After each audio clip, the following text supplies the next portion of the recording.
আসসালামু আলাইকুম। আচ্ছা, উৎপাদকে বিশ্লেষণ করো, এরকম একটা ম্যাথ তোমাদের প্রবলেম ছিল। একটু খেয়াল করো। এখানে আমাদের m+1 আছে, আর এখানে m+2 আছে, আবার এখানে চলক হিসেবে x আছে। এই ম্যাথটা অনেকভাবেই করা যায়। আমি তোমাদের সলভ শিটে একরকম করে দিয়েছি, আরও অন্যভাবেও করা যায়। তোমাদের গাইড একরকমভাবে করছে। তোমাদের সুবিধার্থে ম্যাথ সহজে ধরার জন্য আমি তোমাদের গাইডের নিয়মে করে দিচ্ছি। হ্যাঁ, এটা আলাদাভাবেও করা যায়, অনেকভাবেই করা যায়। তো এখানে কোর্সটা কি দুইটা চলক আছে, একটা হচ্ছে m+1, m এবং x। হ্যাঁ, সো আমরা আমাদের সুবিধার্থে m+1টাকে ছোটো করে ফেলার জন্য, সহজভাবে বোঝানোর জন্য, m+2টাকে সহজভাবে বোঝানোর জন্য এখানে m+1 ইকুয়ালটা আমরা এ ধরতে পারি। সেমভাবে m+2 m+1 ইকুয়ালটু যদি এ হয়, তাহলে দেখো আমি যদি m+1টাকে আবার লিখি, উভয় পাশে যদি +1 করি, তাহলে এটা m+2 হয়ে যাবে না এখন? তাহলে m+2 a+1 হয়। কথা বুঝছো? তাহলে m+1 যদি 1 হয়, m+1-এর উভয় পাশে যদি আমি +1 যোগ করি, মানে এ পাশেও +1 যোগ করলাম, এ পাশে +1 যোগ করলাম, তাহলে আমার কী হয়? এদিকে m+2 হয়ে যায় a+1 হয়। তার মানে আমরা দুইটা বিষয় জেনেছি, m+1 a, m+2 a+1। ওকে, তো এখন যদি আমরা ক্যালকুলেশন আসি, এখানে আমাদের x² - x এটা লিখলাম, আর এই m+1-এর জায়গায় কাকে বসাই দিব? একে বসাই দিব, ইন্টু m+2-এর জায়গায় কাকে বসাই দিব? a+1-কে বসাই দিব। সিম্পল কাজ। মানে আমরা যেটা ধরেছি ওই বরাবর কাজ করলাম। ওকে, এরপরের কাজ হলো আমরা এখানে ব্র্যাকেটটা তুলব। হ্যাঁ, এখানে ব্র্যাকেটটা তুলে x² - x মাইনাস এ দ্বারা এখন গুণ করে দিলে, ব্র্যাকেট তোলা মানে কি? গুণ করে দেওয়া। এ দ্বারা একে গুণ করো, a², এ দ্বারা আবার a+1টাকে গুণ করলে প্লাস এ হয়, তাই না? এখন আমরা কি করব? আমরা এই যে x এবং একে কমন নেওয়ার জন্য বা সূত্রে ফেলানোর জন্য স্কোয়ার কাটটাকে এক পাশে রাখবো। x² - s²টাকে এক পাশে রাখলাম, আর মাইনাস এক্স এবং আমাদের যেটা এদিকে মাইনাস হবে, এটা প্লাসে মাইনাসে মাইনাস হবে, কিন্তু মাইনাসে হবে। হ্যাঁ, মাইনাস হবে, আর মাইনাস এটাকে এদিকে এক পাশে রাখলাম। তো এখন আমাদের এটা a² - b² সূত্র না, সো এটা কি হবে? a+b into a - b। Okay, a² - b² সূত্রে গেল এটা। আর এখানে আমাদের যদি আমরা কমন নিতে যাই, সো এখানে যদি আমরা -1 কমন নিই, মানে গুণ করার মতো আর কেন একটা -1 যদি কমন নিই, তাহলে x + a থাকবে। প্লাস কেন দিলাম? কারণ প্লাসে মাইনাসে মাইনাস, অথবা মাইনাসে প্লাস চিন্তা করতে পারো। এই যে এখানে মাইনাস আছে না, সো আমি যদি মাইনাস সাইন কমন নিই, মাইনাসে মাইনাস এখানে প্লাস দিতে হবে, এবং ব্র্যাকেট যদি তুলো, এই যে প্লাসে মাইনাস এখানে মাইনাসই হবে, ঘুরে ফিরে একই কথা। সো আমি জাস্ট কমন নিলাম, এখানে কিছু নাই, মানে 1 আছে, 1টাকে কমন নিলে, আর মাইনাস সাইন কমন নিলাম, সেখানে x + a হয়ে যাবে। ওকে, এখন আমাদের কাজ, এখানেও একটা x + a আছে, এখানেও একটা x + a আছে, আমরা একটা x + a কমন নিলাম, আর এখানে কি রয়ে গেছে? x - a রয়ে গেছে, আর এখানে -1টা আগে থেকে রয়ে গেছে, শেষ। যে x + a দুইটা থেকে একটা লিখলাম, আর এখানে x - a এবং -a রয়ে গেছে, এটাকে লিখলাম। ওকে, এখন আমাদের কাজ অলমোস্ট ফিনিশড। এখন আমরা জাস্ট আগে যেটা ধরেছিলাম, এই যে a = কি ধরলা? m+1, তারপর আমরা a+1 সমান m+2 ধরেছি। এই যা ধরেছ এই মানগুলো জাস্ট এখন এখানে বসাই দিবা, ঠিক আছে? যে আমাদের এখানে x প্লাস এর জায়গায় কী বসাবো? m+1। ওকে, আর আমাদের এখানে এটাকে আমরা a-1 আছে। হ্যাঁ, সো এটাকে আমরা এভাবে লিখতে পারি, x মাইনাস m, এই -1টাকে আমরা এভাবে লেখা যায়, আমাদের x মাইনাস, এই যে এর জায়গায় আমরা তোমার m+1টা বসাইছি, কিন্তু মাইনাস সাইন দ্বারা গুণ হয়ে গেছে। কারণ কি? আমাদের এই যে আগে মাইনাস আছে না, সো m+1টাকে এখানে মাইনাস, প্লাসে মাইনাসে মাইনাস হবে, এখানেও প্লাসে মাইনাসে মাইনাস হবে, এটা বসলো, আর -1টা রয়ে গেল। ওকে, আমরা কিচ্ছু করি নাই, জাস্ট a = m+1 এই মানগুলো এখানে বসাইছি। হ্যাঁ, এর জায়গায় m+1 ডিরেক্ট বসে গেছে, আর x - a -1 এখানে এই এর জায়গায় আমরা m+1 বসাইছি, তবে মাইনাস সাইন দ্বারা গুণ করে বসাইছি। হ্যাঁ, যদি না বুঝে আমি একটু করাই, x - a -1, এখানে আমি x - a এর মান কী পাইলা? m+1 না, এম প্লাস ওয়ান, আর এখানে মাইনাস ওয়ান। ব্র্যাকেট ইউজ করলে সমস্যা হবে না, মানে ব্র্যাকেটটা তুলে ঠিকই মাইনাস, এই যে এর জায়গায় কী বসাই দিলি, বসাই দিচ্ছি এম প্লাস ওয়ান, যে এম প্লাস ওয়ানটা বসাইছি। এখন যদি আমি ব্র্যাকেটটা তুলি তাহলে গুণ হয়ে যাবে না, এক্স মাইনাস এই যে মাইনাস এম প্লাস মাইনাসে মাইনাস হলো, আর এখানে প্লাস মাইনাসে মাইনাস ওয়ান, মানে এই লাইনটা এখানে একবারে করছি আর কি, কথা বুঝছো? এই হয়ে গেল তো অলমোস্ট। তাহলে x plus m plus one, আর এখানে এক্স মাইনাস এম মাইনাস ওয়ানে মাইনাস টু, এটা হচ্ছে তোমাদের আনসার। ওকে, আচ্ছা এরপরের ম্যাথটা দেখো কি বলতেছে, 8xy into x square plus y square is equal to 16, এটা আমাদেরকে প্রমাণ করতে হবে। ওকে, তো এটাকে প্রমাণ আমরা সহজভাবে যদি করি, এইটটাকে ভাঙাইতে পারি, হ্যাঁ এইটটাকে যদি আমরা ভাঙাই তাহলে আমরা 4xy ইন্টু 2 এভাবে লিখতে পারি না, মানে 4 দুগুণে 8, xy জায়গায় xy রয়ে গেছে, আর এখানে যেভাবে আছে ওইভাবে রাখো এটাকে। আমরা 16টাকে আপাতত রাখলাম, এটা লেফট হ্যান্ড সাইড না, আমি জাস্ট ম্যাথে ঢুকবো একটু পরে। সো এখানে রিকোয়ারমেন্ট কী কী, 4xy সূত্র দিব আমরা, 4ab এর সূত্র দিব, আর 2a স্কোয়ার প্লাস বি স্কোয়ারের সূত্র দিব। কেমন?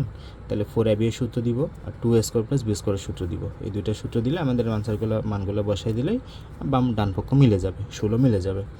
এখন 4ab এর সূত্র বলো, x square plus b square সূত্র বলো, তোমাকে দুইটা ভ্যালু লাগবে, একটা হচ্ছে a প্লাস বি এর মান কত, a মাইনাস বি এর মান কত, ঠিক আছে? সো তোমাকে এখানে অপশনে দেওয়া আছে কিসের মান, x minus y is equal to √3, এই ভ্যালুটা দেওয়া আছে, কিন্তু আমাদের a প্লাস বি এর মান দেওয়া আছে, মানে এক্স মাইনাস ওয়াই এর মান দেওয়া আছে √3, কিন্তু আমাদের লাগবে এক্স প্লাস ওয়াই এর ভ্যালু কত সেটা লাগবে, ঠিক আছে? সো আমাদের আরেকটা ভ্যালু এখানে দেওয়া আছে, x square minus y square is equal to কত, √15। সো এইখান থেকে আমরা a মাইনাস বি এর মান যদি বসাই a প্লাস বি এর মান পেয়ে যাব, কারণ আমরা কি জানি, সূত্র কি জানি, a square minus b square সূত্র কি, a plus b into a minus b, তাই না, ইজ ইকুয়াল টু √15। সো আমরা যদি a প্লাস বিটা পাশে রাখি, এক্স প্লাস ওয়াইটা যদি এই পাশে রাখি, এটাই পাশে যাবে না, সো আমাদের এটা হচ্ছে √15 উপরে থাকবে, আর এক্স মাইনাস ওয়াইটা নিচে চলে আসবে। এখন এক্স মাইনাস ওয়াইয়ের মান কত পেয়েছো, এক্স মাইনাস ওয়াইয়ের মান হচ্ছে √3। সো এটা হচ্ছে আমাদের তোমার ইয়ার কি, এক্স প্লাস ওয়াইয়ের ভ্যালুটা।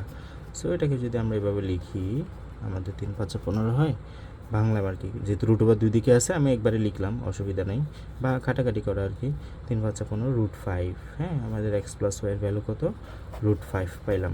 এখন এক্স প্লাস ওয়াইয়ের ভ্যালু জানা আছে, এক্স মাইনাস ওয়াইয়ের ভ্যালু জানা আছে, আমরা এখন সূত্রে যেতে পারি, তাহলে লিখো লেফট হ্যান্ড সাইড বা বামপক্ষ কী জানো, এটা 8xy into x square plus y square is equal to 16। এখন আমরা যদি সূত্র, সরি এটা তো বামপক্ষ লিখতেছি, সো এখানে ভাঙাবো, এটাকে 4xy লিখো, আর into 2x square plus y square, এই যে এটাকে ভাঙাইলাম, 8টাকে ভাঙাইলে 4 দুগুণে 8, আর এক্সের জায়গায় এক্স রয়ে গেছে, এটার জায়গায় এটা রয়ে গেছে। এখন আমরা এটাকে a b এর সূত্র দিব, আমরা জানি a b এর সূত্র কি, a plus b whole square minus a minus b whole square, তাই না? সো এটাকে a plus b whole square minus a minus b whole square, a plus b whole square minus a minus b whole square into 2a square plus b স্কোয়ারের সূত্র কি জানো, আমাদের a plus b whole square, এটা ছিল plus, এটা ছিল minus, এখানে জাস্ট আমাদের প্লাস হবে আর কি, তাই না?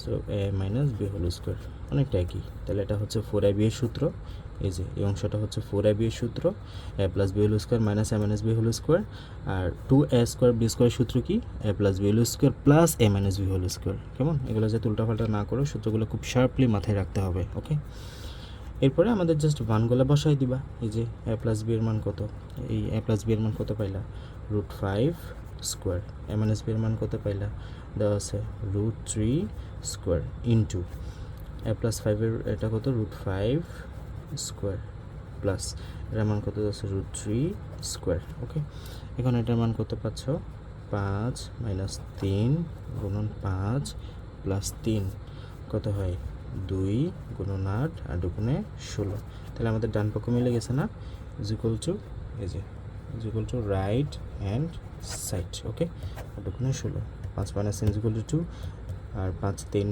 যোগ করলে 8 আর দুগুণে 16 হলে রাইট হ্যান্ড সাইড। ওকে, হচ্ছে আমাদের আনসার।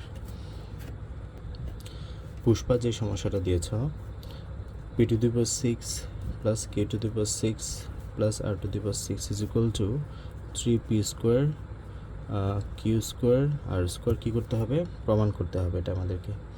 তো আমাদেরকে দেওয়া আছে গিভেন হিয়ার, নাহলে দেওয়া আছে কী দেওয়া আছে, আমাদের দেওয়া আছে p square plus q square plus r square is equal to 0, এটা দেওয়া আছে। ওকে, সো আমরা একটা কাজ করতে পারি, আমরা পি প্লাস কিউ পাশে রেখে আরটাকে পাশে নেই, পি স্কোয়ার প্লাস কিউ স্কোয়ারটাকে পাশে রাখলাম, আর এ প্লাস আর স্কোয়ারটাকে পাশে নিয়ে গেলে মাইনাস আর স্কোয়ার হবে, তাই না?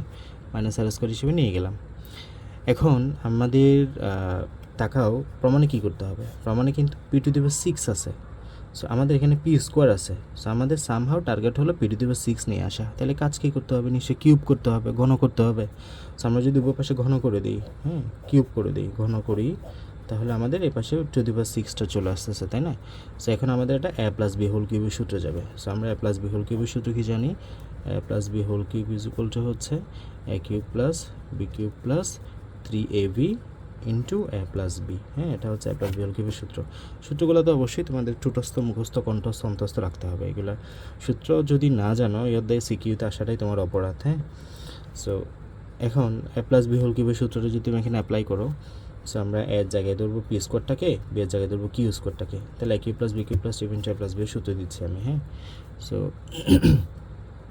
পি স্কোয়ার পি কিউব মানে a cube plus b cube plus 3ab plus a plus 3ab into a plus b, তাই না? So a plus b. Okay, আর এ পাশে যদি আমি এটা করি, এ পাশে যদি আমি আমার আর স্কোয়ারের সাথে এটা করি, তাহলে এটা 3 দুগুণে কী হয়ে যাবে, 6 হয়ে যাবে, আর টু দি পাওয়ার 6। আর মাইনাসের উপর যখন কিউব করা হয় তখন কিন্তু মাইনাস থাকে। হ্যাঁ, মাইনাস কিন্তু উঠবে না, কারণ মাইনাসের উপর কিউব করা মানে কি 3টা মাইনাস গুণ না, এই যে 1 2 3টা গুণ।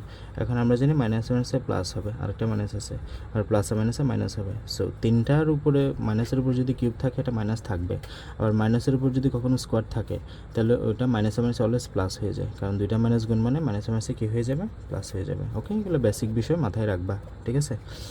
সো এখানে আমরা minus r to the power 6 আছে। ওকে, এখন আমাদের আমরা কিন্তু এখন জাস্ট ক্যালকুলেশন করব। পি স্কোয়ারের জায়গায় কী লিখতে পারি, পি টু দি পাওয়ার 6 লিখতে পারি, কিউ স্কোয়ারের জায়গায় কিউ টু দি পাওয়ার 6 লিখতে পারি, তাই না? আর এখানে আমরা 3 পি স্কোয়ার কিউ স্কোয়ার। এখন খেয়াল করো, এই p square plus q square is ইকুয়ালটা আমরা কী লিখতে পারি, এই যে এখানে একটু খেয়াল করো তো, আমরা p square plus q square plus r square সমান 0 তোমাকে দেওয়া ছিল, এটা তোমাকে দেওয়া ছিল। এখন আমরা এখানে একটা কাজ করছি না, p square plus q square সমান মাইনাস আর স্কোয়ার লিখছি না, যে p square plus q square is equal to r স্কোয়ারটাই পাশে গেলে মাইনাস আর স্কোয়ার হয়েছে না, তার মানে p square plus q square is equal to কত, মাইনাস আর স্কোয়ার। সো আমরা এখানে মাইনাস আর স্কোয়ার লিখতে পারি, এই পি স্কোয়ার প্লাস কিউ স্কোয়ারের পরিবর্তে কী লিখতে পারি, মাইনাস আর স্কোয়ার। মূলত এই p square plus q square is equal to এখানে রাখলে প্লাস আর স্কোয়ারটাই পাশে গেলে মাইনাস আর স্কোয়ার হয়। So p square plus q square is equal to কত হয়, মাইনাস আর স্কোয়ার হয়। এই যে এবার আবার মাইনাস আর স্কোয়ার বসাই দিলাম, আর দেখে minus r to the power 6 রয়ে যায়। Okay, so p to the power 6 plus q to the power 6। এখন আমরা মাইনাস, এখানে মাইনাস আছে না, এটা গুণ, প্লাসে মাইনাসে মাইনাস, আর এখানে 3p square plus q square plus r square রয়ে যায়, আর এখানে মাইনাস আর টু দি পাওয়ার 6টা থাকে। এখন মাইনাস আর টু দি পাওয়ার 6টার পাশে নিয়ে আসবো, 3p স্কোয়ারটার পাশে নিয়ে যাব। So p to the power 6 plus q to the power 6 minus r to the power 6 যদি পাশে নিয়ে আসে তাহলে আর টু দি পাওয়ার 6 থাকবে, আর এটা পাশে নিয়ে গেলে 3p square plus q square r square থাকবে। এটাই তোমার আনসার। হ্যাঁ, এটাই তো জানতে চাচ্ছে, ঠিক আছে? সো এখন তোমাদের কাজ হলো আসলে প্র্যাকটিস করা। তোমরা যে সৃজনশীলগুলো দিচ্ছ দেখা যাচ্ছে এগুলো 8 10 13 14 15 নাম্বার সিকিউ, এবং এমন টাইপের সিকিউ দিচ্ছ যেগুলো ছোটোখাটো 1-2টা সূত্র জানলেই সলভ করা যায়। সো তোমাদের বেসিকের অবস্থা আমি জানি না, কীভাবে বেসিক তোমরা পড়ে আসছো, বইয়ের ম্যাথগুলো কীভাবে সলভ করেছো। বইয়ের ম্যাথগুলো যদি খুব ভালো মতো সলভ করা থাকে, সিকিউর এইসব টাইপে তোমরা আটকানোর কথা না। যদি তোমরা সোললি মানে সত্যিকার অর্থে প্র্যাকটিস করতে গিয়ে আটকে যেয়ে থাকো, হ্যাঁ, এই জায়গায় এসে আটকানোর কথা না, যদি বেসিক অংশগুলো ভালো মতো করে পড়া থাকে। ওকে, তো নেক্সট অধ্যায়গুলোতে এটা মাথায় রাখবা, বেসিক অংশটা যখন ক্লাসে পড়ানো হয়, বইয়ের প্রত্যেকটা ম্যাথ যখন দৌড়ে দৌড়ে করানো হয়, খুব ভালো মতো করে এগুলো প্র্যাকটিস করবা, চর্চা করবা। তারপর সিকিউতে আমরা যাইতে বলি। হ্যাঁ, সিকিউ হচ্ছে তোমার মূল মানে সো তোমাকে সলভ করতে হবে, প্র্যাকটিস করতে হবে, চেষ্টা করতে হবে। তুমি যদি নিজে না করো, না করে যদি বলো এটা বুঝতেছি না, তাহলে তো হবে না। হ্যাঁ, তুমি নিজে আগে সলভ করবা, আটকাবা, যে জায়গায় আটকাচ্ছ বারবার ওইখান থেকে আবার গাইড থেকে সলভ করে দেখে সলভ করার চেষ্টা করবা। এরপর যদি না বুঝো তারপর আমাদেরকে পাঠাবা যে ভাইয়া এখানে বুঝতেছেন, এটা সলভ করেন। হ্যাঁ, তখন আমরা ওখান থেকে ছুটাই দিব।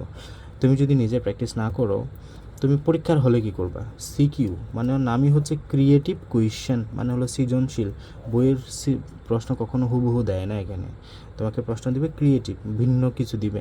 সেগুলো সলভ করার জন্য তো তোমাকে অবশ্যই মানে ওই ক্যাপাবিলিটি রাখতে হবে। তুমি পরীক্ষার হলে যদি ভিন্ন টাইপ দেয়, তখন তুমি তো আর বলতে পারবে না যে এটা পারতেছি না, এটা বোঝাই দেন বা এটা করে দেন।